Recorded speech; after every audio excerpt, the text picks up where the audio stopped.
ایرانی پاسداران انقلاب کے القدس بریگیڈ کا سربراہ جنرل قاسم سلیمانی عراقی شہر فلوجہ میں اہل سنت عوام کا قتل عام کرنے والے شیعہ دہشت گرد تنظیم الحشد الشعبی کی عسکری رہنمائی کر رہا ہے۔ ایران کی حکومت نے تصدیق کی ہے کہ پاسداران انقلاب کی بیرون ممالک میں سرگرم القدس ملیشیا کے سربراہ جنرل قاسم سلیمانی عراقی حکومت کی درخواست پر بغداد پہنچ چکے ہیں، جہاں وہ فلوجہ میں داعش کے خلاف جاری عراقی فوج کے آپریشن میں فوج اور شیعہ ملیشیا الحشد الشعبی کی عسکری رہنمائی کر رہے ہیں۔ لیکن در حقیقت ایرانی جنرل قاسم سلیمانی کی سربراہی میں عراق میں لڑنے والی حشد الشعبی داعش سے زیادہ عام شہریوں کے قتل عام میں ملوث ہے۔ داعش کی آڑ لے کر ایرانی پاسداران انقلاب براہ راست عراقی فورسز سے مل کر اہل سنت مسلمانوں کے قتل عام میں پیش ہے۔ ایرانی پاسداران انقلاب کی کارروائیاں کسی سے مخفی نہیں ہیں۔ وہ عراق اور شام میں وہاں کی عوام کے خلاف لڑ رہے ہیں، تخریب کاری کے مرتکب ہوتے ہیں اور پوری دنیا میں بدامنی کو ہوا دیتے ہیں۔ جنرل سلیمانی کو بغداد میں امریکہ اور ایران دونوں کی باہمی رضامندی سے بھجوایا گیا ہے، اور ساتھ ہی جنرل سلیمانی کی عراق میں آمد اہل سنت مسلمانوں کے خلاف بغداد اور تہران کے درمیان باہمی تعاون کا نتیجہ ہے۔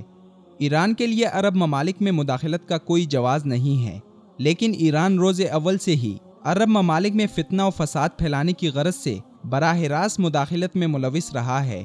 اس میں کوئی شک و شبہ نہیں کہ تہران عرب ممالک میں فرقہ واریت میں ملوث تنظیموں کو سپورٹ کر رہا ہے۔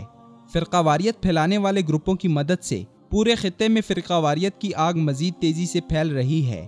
خیال رہے کہ حال ہی میں سوشل میڈیا پر جنرل سلیمانی کی کچھ تصاویر سامنے آئی ہیں، جن میں انہیں عراقی فوج اور نجی شیعہ ملیشیا حشد الشعبی کی رہنمائی کے ساتھ آپریشن کنٹرول روم میں دکھایا گیا ہے۔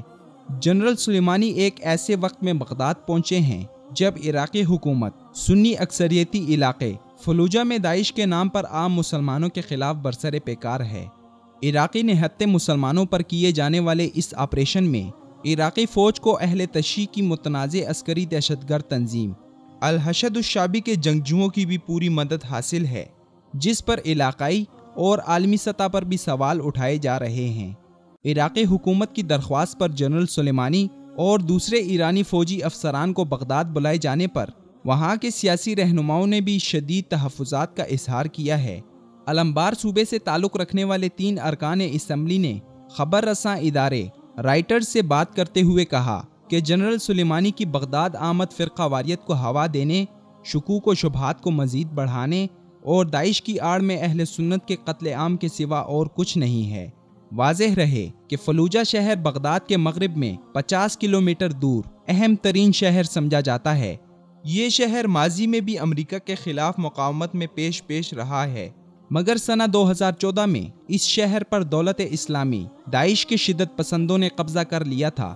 اب حال ہی میں فلوجہ میں داعش اور عراقی فورسز کے درمیان شدید جنگ جاری ہے، مگر یہ دونوں گروپ ایک دوسرے سے زیادہ عام افراد کا قتل عام کر رہے ہیں۔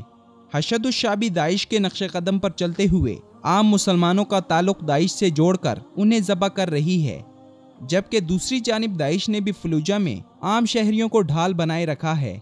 حالیہ دنوں میں فلوجہ ایک دفعہ پھر خاک و خون میں نہلا دیا گیا ہے، جس میں امریکہ، ایران اور عراقی فوج براہ راست ملوث ہے۔